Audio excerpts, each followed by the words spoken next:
এই যে দেখেন আমাদের গ্রামের সস্তা মুখিয়া মানে চেয়ারম্যান বিচার বসাইছে গাছের তলায়। এক চোররে ধরে নিয়ে আসা হয়েছে। চোর এসে শটান মুখিয়া সাহেবের পা ধরে সালাম করলো।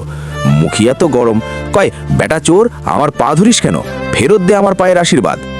এরপর শুরু হলো আসল বিচার। মুখিয়া হুকুম দিল, এই চোর, এই গ্রামে যত চুরি হয়েছে সব ওর নামে লেখো। ওর জমি বিক্রি করে সবার ক্ষতিপূরণ দেওয়া হবে। ব্যাস, এখন যে যা পারছে তাই লেখাচ্ছে।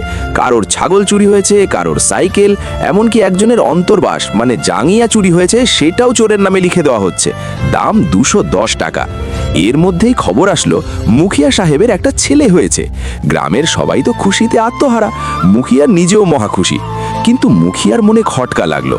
মনে মনে ভাবছে, আরে আমি তো 4 মাস আগে মুম্বাই থেকে আসলাম, ছেলে হলো কি করে?